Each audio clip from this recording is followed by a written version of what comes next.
Hello, readers! Welcome back to Reading in the Middle. This is where we dig into the voices, visions, and vivid worlds that shape our young readers. I'm your host, Annisha Jeffries. Today, I'm honored to welcome C.G. Esperanza, illustrator, teaching artist, and genuine creative force. His work is alive with rhythm and community. You can feel it in the joy of Soul Food Sunday, the celebration of Fish Fry Friday, and the energy of Boogie Boogie Y'all. This year, Esperanza has received some of the highest honors in children's literature. The 2025 Coretta Scott King Illustrator Award for My Daddy is a Cowboy and a Caldecott Honor. He's also been recognized before for a Coretta Scott King Illustrator Honor for Soul Food Sunday and a Pura Belpré Youth Illustrator Honor for Boogie Boogie Y'all. Esperanza grew up in the Bronx, and you can feel that city heartbeat in his art. The murals, the music, the joy. But you can also feel the intimacy of family and community made larger than life on the page. Today, we'll talk about the roots of his art, the influence that inspired him, and why his work continues to resonate so deeply with both children and adults. Let's get started. CG, welcome to Reading in the Middle. How are you today? I am doing wonderfully. Thank you so much for having me today. Well, thank you for being here. And first of all, and first things first, huge congratulations on your incredible year.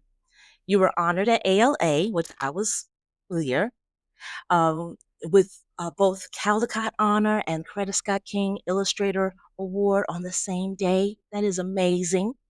How did that moment feel? Were you floating on the clouds, dancing in the aisles? Did you treat yourself to something special? Wow. You know, I worked so hard on different projects. As soon as I'm finished with one project, it's another project.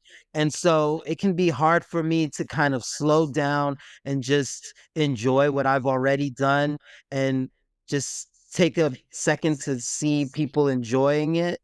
And so at first I was just like, that's wonderful. And then I was right back to work.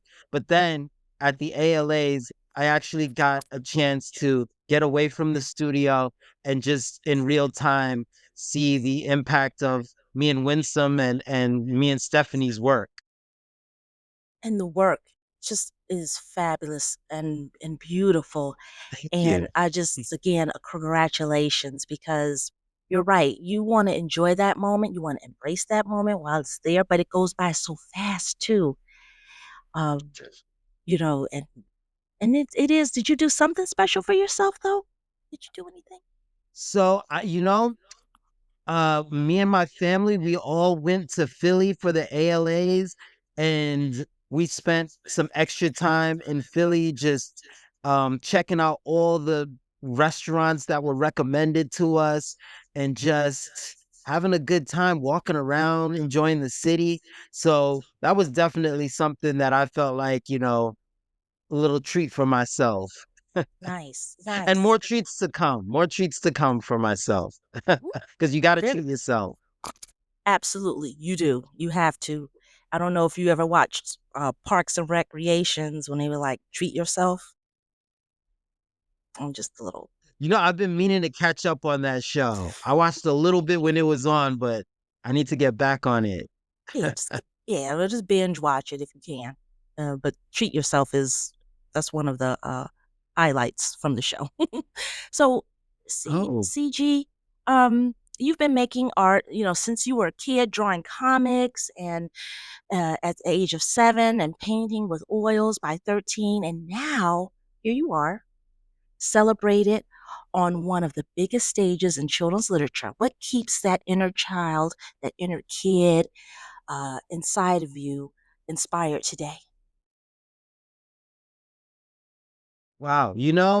I think that is probably just the most natural thing that comes to me. Just everything that I enjoy um is also enjoyed by adults and children alike. So I feel like just being myself, I can connect with, you know, every generation from seniors to 3-year olds, because I think throughout our life, sometimes we want to stop enjoying certain things, like skipping in the park and Yes. climbing trees or whatever.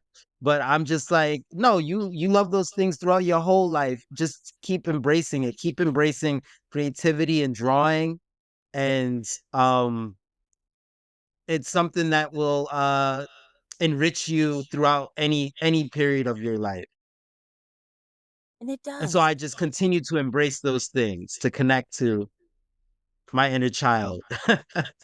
And we all should do that, right? We should all embrace our inner child. And whether that's, like you said, like skipping or doing a cartwheel, which I don't think I would be able to do, but I could skip, or singing a song or humming to yourself. That's always nice, right? Yeah, just being creative. I think when we're kids, we're creative all the time. And then at some point, we're just learning and learning and learning, but not creating. So Absolutely. I think creating is very essential. Very Even if you're essential. not monetizing it, if you're not making it a career, you should still be creating something. Always, always. Now, CG, for Definitely. listeners who might not know, what is the difference between drawing a fun doodle and creating a full picture book? What's your first step when starting a brand new project? Hmm. So if it's a story that I created myself, the first thing I will do is think of what topic I want to tackle that is both visually appealing, or how can I make it visually appealing, but also really mean something to me. And I use all my favorite words to make a story. And then once that story is written, I use all my favorite visuals to match with those favorite words.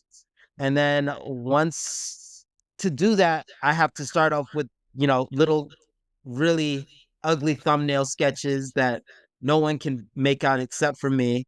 And then I refine those a little bit to make them a little neater. And I show those to my editor and art director, and hopefully they can make them out as best they can. Some of them are used to seeing my scribbles, so they can, read it a bit easier. And once they approve of that, what we call a book dummy, with the words and the sketches, I will take those sketches and hire some models. Usually they're my nephews, nieces, my mom was the mom in Soul Food Sunday, Fish Fry Friday. Um, in My Daddy's a Cowboy. The star of that book is one of my students, Aaliyah. And so these people that I when I read a character in a manuscript, I'm like, oh, I know the perfect person for that, who could bring this energy. And sometimes they bring even a new energy that I didn't even expect. It's like making a movie. And so I shoot a whole bunch of um, reference shots for my paintings based on these scribbly thumbnail sketches that I did. And then once I do that, I take those photographs and I will start sketching and composing them on the canvas, and then I get to painting. And then I photograph and send them off to the publisher, and then there's a book. That's amazing. I love hearing that process. You're like, your own director, right? Oh, definitely. Yeah, I mean, I'm a huge fan of Spike Lee, Mm. and I see making picture books the poor man's movie directing, Oh, that's awesome. for lack of a better term. Right. I get it. I get it. But I understand. Without the huge budget, right? Without that big budget. Yeah, forego the whole $20 million budget from a studio and all this stuff. All I need is my mom and my nephew and a camera and some paint and can make my own movie. And then you're off, right? You're off. And that's another thing too, CG, is that your art doesn't just sit on a page. It moves, it vibrates, it sings. How do you create that sense of rhythm and energy in your illustrations? Hmm. Well, I try to get everything, even in my sketches, I want to get everything from a dynamic angle. I don't want Mhm. everything to just be straight up on a plane, kind of standing stiff. I want to kind of get it from the perspective of an ant or the perspective Yes. of a pigeon sitting on a statue looking down, or something about that. I want to have things overlapping in an interesting way. um if you look at abstract art, you start to get a good sense of shapes and how these shapes look together, and what these colors do to you when you see them. So I apply the same kind of mindset to illustration, and everything is about just composing so that it's legible and that it's fun, and you can turn the page and it feels like a totally new experience for every page. I don't believe in filler pages. No page should be wasted, and I treat every book like it could be my last book. So I tried to make it as bombastic and interesting as possible. That's awesome. I like hearing that. And you're right. There are no filler pages in your work. It's just full of color, full of energy, vibrant, moving. And that's what I think draws uh, readers to your books. Now, let's talk about something amazing, right? Your collaboration with Winsome Bingham on Soul Food Sunday. It's warm, it's funny, it's full of delicious energy. What was it like working with Winsome on this book? So on Fish Fry Friday or Soul Food Sunday or both? Oh, Soul Food Sunday. Soul Food Sunday. Okay. So on Soul Food Sunday, I had never spoken to Winsome before. And so it was really kind of, we were speaking through our editor, which is the usual practice in publishing.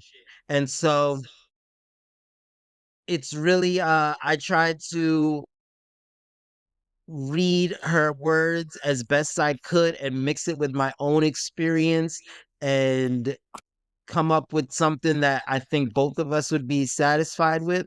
And so a lot of Soul Food Sunday is something that I can, derive, that I have derived basically from growing up in the 90s, and my grandma making, her Sunday dinners, her soul food dinners and everything. And also my Latina grandmother, mixed those experiences together. Uh but for Fish Fry Friday, I got to speak to Winsome because we had already been friends for like 4 years, 5 years at that point. So I got to speak to her directly more and get more information directly from her to influence the book. So two different ways of doing it. Okay, those are two And it's different always a ways. pleasure working with Winsome. Winsome is just like an amazing soul that, I've been very lucky to work with someone like her because we've built a friendship that I don't think is the usual case when you're an illustrator working with an author. Sometimes I'm sure it's probably just business, and you probably work with a bunch of different authors, but now I have the mindset that me and all of my authors need to be best friends at the end of Yes. our book. So It makes Winsome set full that precedent. And it it's worked makes so far because me and Stephanie Seals are very good friends as well. well, that works. And it makes such a great collaboration because then you continue collaborating, right?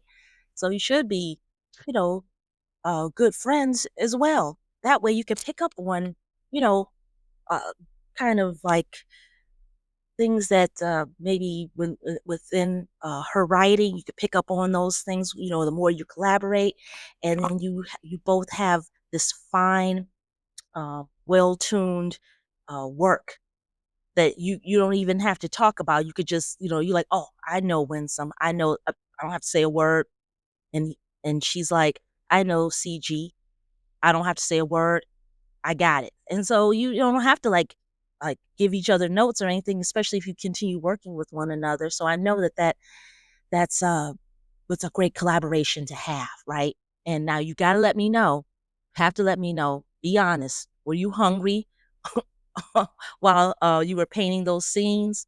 Was there a dish you couldn't stop thinking about while illustrating the book? Well, recently for Fish Fry Friday, I definitely was eating a lot of fried fish while making the book.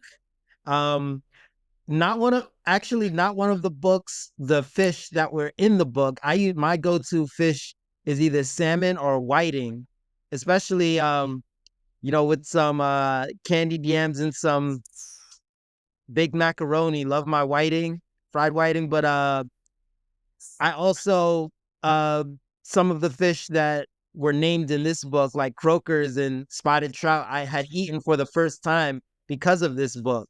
So I love when a book can open my mind up to new experiences and especially new foods. So that's definitely what Fish Fry Friday did for me.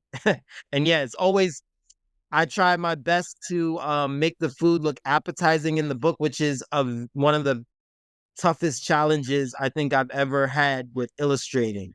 But I watched a lot of Miyazaki movies. He's a anime director.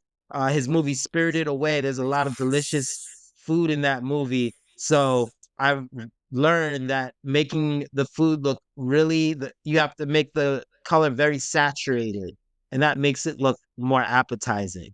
It does. It makes you so hungry. Like if you're reading a book, you want to have something to eat, a plate of food with you, plate of fish, Yeah, or just some soul food around you. Now, definitely.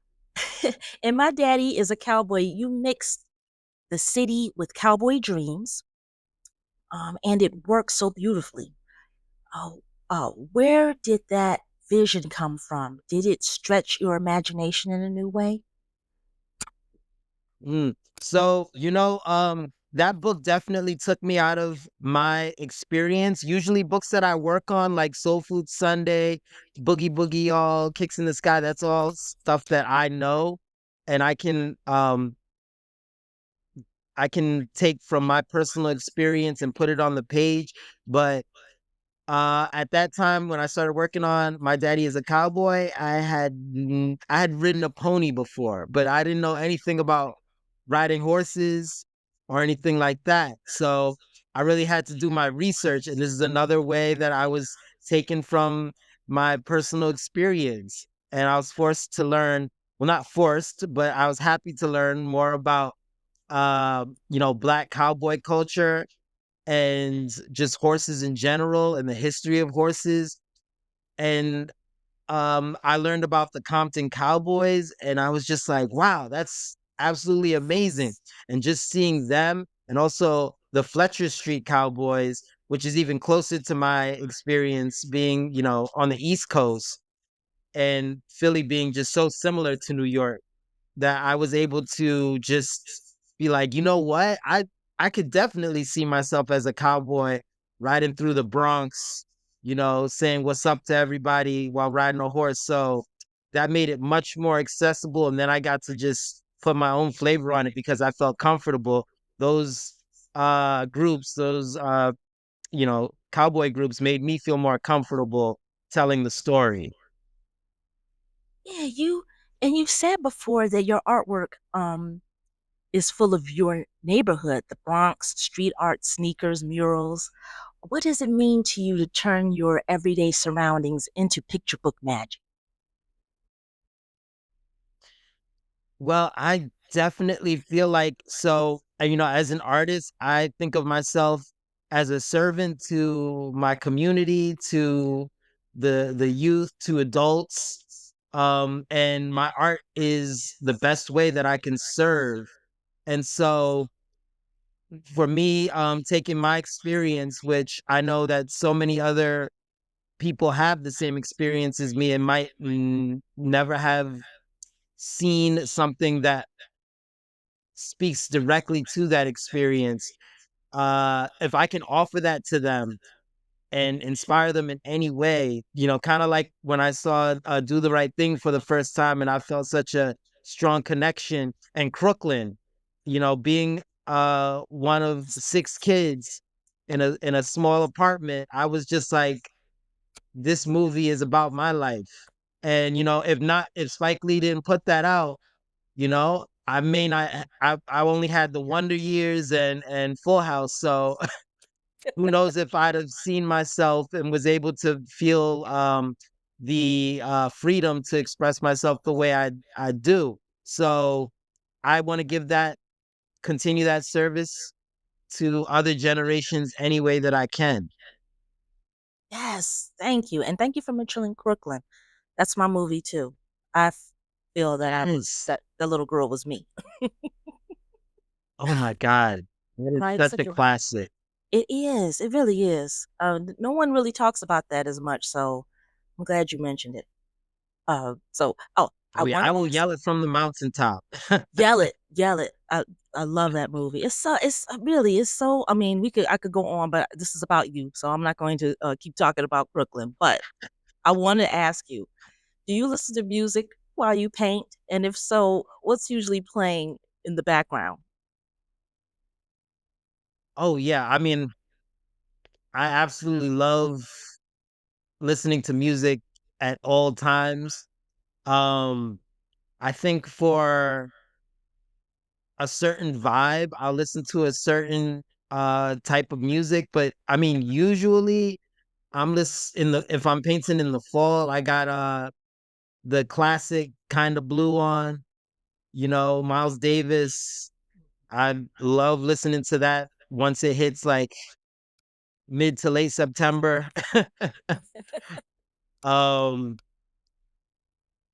Then I love rock music as well. I'm a big Nirvana fan. So if I have a page that is just chaos and a lot of colors and stuff, I'll go in there and listen to my Nirvana or even Motley Crue. Sometimes I'm listening to that. My music taste is kind of all over the place. I'm a huge hip hop fan, so Kendrick Lamar is on all the time. He's my go-to. Uh his new album, I if I put that on, I just feel like dancing, so I'm dancing across the page.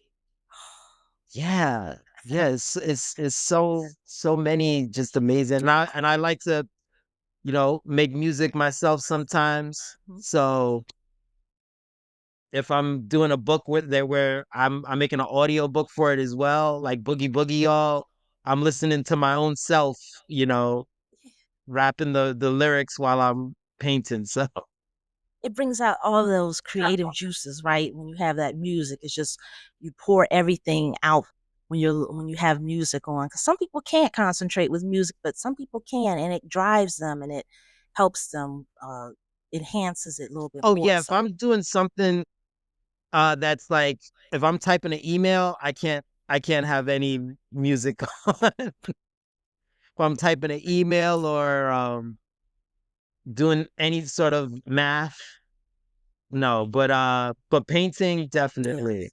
definitely. So CG, if you could Or go back in time. audiobooks. I love audiobooks. Oh, I forgot about that. Yes, audiobooks are really good. Yeah, you can do a lot of things because it's still considered reading. At a time, people didn't think that that was considered reading, but it is. You can listen to a book Definitely. and still, do whatever you need to do, chores around the house, painting, doing a puzzle, what have you. You can also watch Right. TV and listen to a book. I haven't tried that, but I think it's kind of challenging to do so. um, Watching so, TV and listening to a book.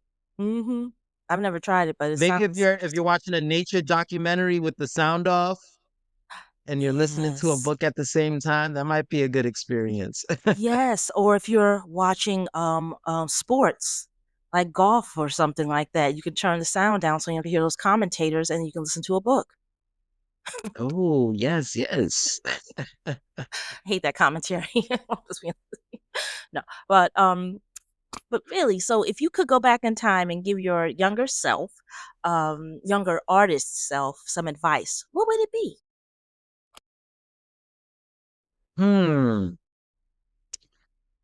You know, if I could give my younger artists, I'm gonna say my do you mean like as a kid or like post Mm-hmm. college? Ooh, I'm going to say, as a kid. As a kid, Yes. you know, man, I need some advice from it needs to be the other way around in a way, because I think I was doing everything right artistically as a kid because I was just drawing all the time. I was drawing way more than I do now. Um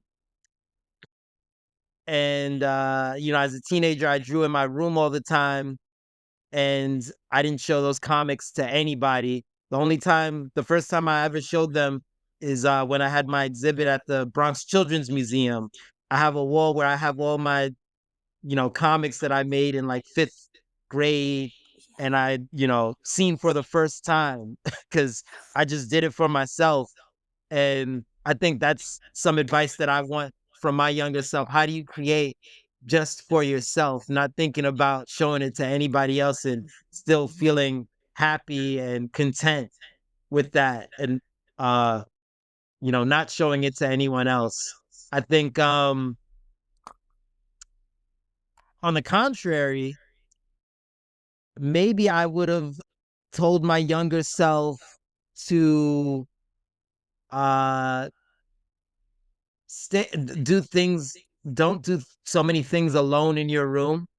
Maybe go to some more after school programs and experience more things in life, and do more social activities. But then that might have ruined me as an adult, so that's why I can't give myself. That's true because we would be talking today if you did that. Who knows, right? Possibly, right?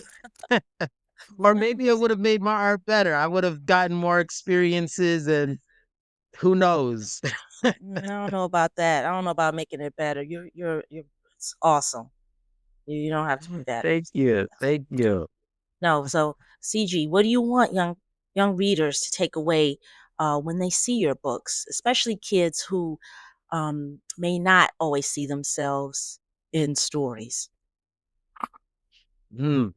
Well, the one thing I would want them to take away is to you are amazing the way you are. You shouldn't try to fit into anybody's box. Shouldn't try to don't compare yourself to other people. You have your own unique story that is valuable and needs to be told, even if your friends and family think it's weird or whatever. Tell your story. You'll find your audience one day. Um, and just create all the time. Always be creating. I agree because I know that there's some young people who like to, when they start drawing, they like to copy their artists that they like. That gets them started. That gets them motivated, right? They, like you mentioned, superheroes. A lot of young people like to draw superheroes, and that's the beginning of their that sparks their artistic talents. So you don't have to like, you can copy. I mean, it's flattery. I mean, you just don't use it for your own your own work, but it does get young people started in that. And I like that you mentioned that like you should always continue doing it. Just like when writing, always drawing, always continue. Do every day. You love doing it, do it every day. You don't have to, and I'm going to say this: you don't have to go to after school events. It's overrated. Which just kidding.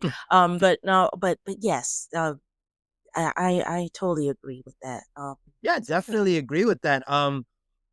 I definitely, when I was first starting out, Dragon Ball Z, I think, is probably the biggest contributor to me being inspired and doing art and still doing art today. Um, Even if my art looks nothing like that right now, trust me, being I'm very inspired by it still. And I would just copy all of Akira Toriyama's drawings and put my own characters, doing his compositions and everything. And that definitely did a lot for me. And to think that, somebody is looking at my drawings and doing the same thing, I think is the highest form of flattery. And yeah, every artist starts out copying and actually never stops copying because most artists, you know, to music, to like Michael Jackson copied 5 million different artists and just melded it into one. And that makes you unique because you have all these different, influences and you're able to package it in a different way. From, yeah, Norman Rockwell, you name it. Picasso took so much from African art. There's so many different artists that just if you steal from one artist, it's plagiarism. If you steal from 500 artists, it's inspiration, it's influence. So I love that. I love that. You're absolutely right. I love that. Okay, here we go, CG. Now, this is what I do with all my guests. We have something called the lightning round, where I ask you a question, and first thing that comes to mind, just say it. And if you don't, if nothing comes to mind, you can just pass. That's fine too. No right or wrong answer. Are you ready? hmm Here we go. Favorite snack while painting? while painting. Um Dang, this is supposed to be a lightning round. I'm like, wait a minute. What is food? What are snacks? I would say favorite snack while painting is, I'm gonna say a chocolate tres leches cake. Sometime I'll just stop and just eat that. That sounds delicious. Coolest pair of sneakers you've ever drawn? Reeboks. Hardest thing to illustrate? Hair, horses, or hamburgers? What were the two options? Oh, hair, horses, or hamburgers? Hmm. I'm definitely gonna say horses because horses have hair. So That's that's two in one. true. One word that describes your art style.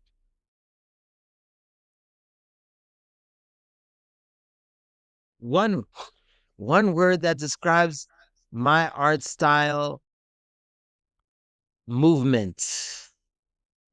Hmm. Yes. So, CG, what's next? Can you give us a tiny hint about something you're working on now, or just a little sneak peek, a title, a theme, a mystery emoji, something? Yeah. So right now in the studio, I am working on a new book by debut author Ebony Mudd, and it is called Junior Takes a Leap. And this book is about a young Black boy who is learning how to do ballet. And he has a hard time doing it at first, but Mhm. I think by the end of this book, he might become the greatest ballet dancer of all time. Oh, yeah, And Cal. I will become a better ballet dancer because, as with all my books, I am studying it because yeah, that the if I know it, it makes the illustrations better. Right. And you've done your In terms of research. You do a sneak lot. peek, I might have a piece of art that I can share. Let me see. One Okay. second. Ooh.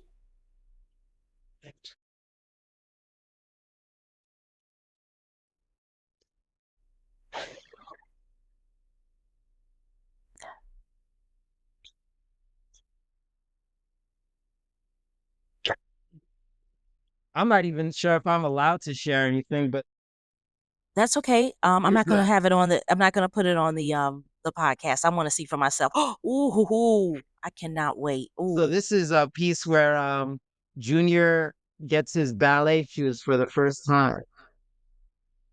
Oh my gosh. Look at those colors. Oh, the so the kitty cat. Put a kitty cat in there. That is And the cat amazing. is my actual cat. His name is Alvin.